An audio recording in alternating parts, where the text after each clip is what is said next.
Hello, I'm Melon. Alright, so vaccines are a lot more important than people think they are. The CDC estimates that in the last 20 years, almost 750,000 lives have been saved. The reason that I'm talking to you guys about this today is because without vaccines, immunocompromised people will get sick, and it also affects the health of everyone else around us if you aren't vaccinated. Vaccines have been controversial over the last few years, but they help a lot more than people think they do. I have been close with a lot of people who have been immunocompromised. I've actually lost a really good friend of mine because she got in contact with someone who wasn't vaccinated, and she ended up getting sick and passing away because of it. And I've also done a lot of research on this topic.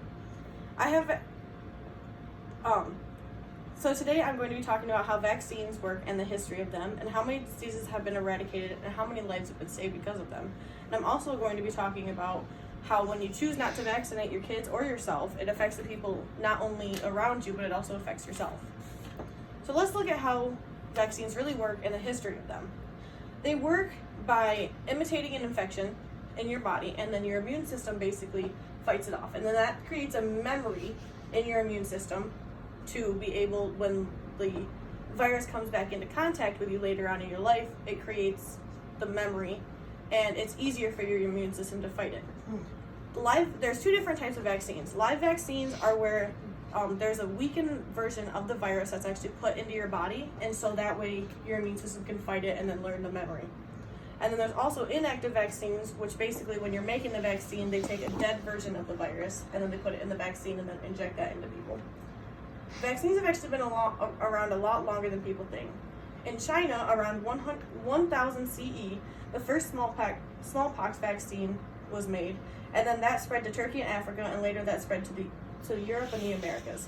In 1796, Edward Jenner used cowpox material, and that created the smallpox vaccine, and thus creating the immunity to it.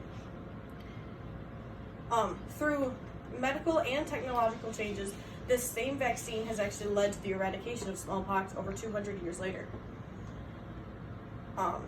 In 1885, Louis Pasteur created the rabies vaccine, and then in 1930, the vaccines for diphtheria, tetanus, anthrax, cholera, the plague, and tuberculosis were created.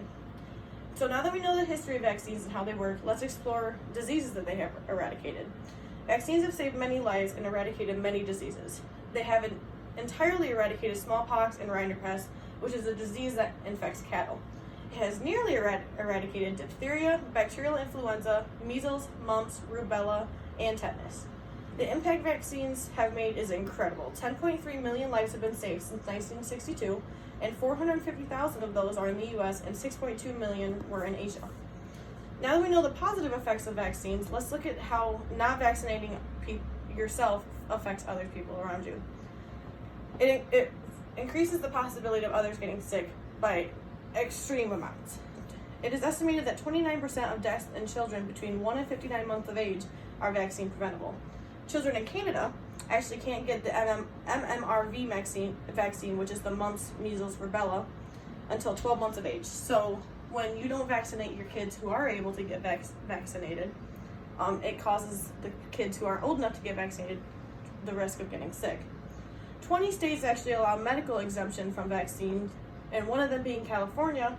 But in 2008, a measles outbreak spread from a child bringing it home from Europe, being on a trip with his family, and it spread to all of his classmates that were not vaccinated. So in conclusion, I talked about the history of vaccines and how they work, the diseases they have eradicated and how many lives they have saved, and how not vaccinating can hurt people around you.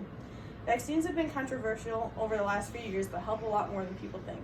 Overall, vaccines have saved so many lives and prevented millions of people from getting sick. Although there is controversy about them, about putting the virus in your body and trusting your immune system to fight it, it's better than being vaccinated is better than getting sick and possibly passing away from the disease. And that is it. Yay! We gotta go back around.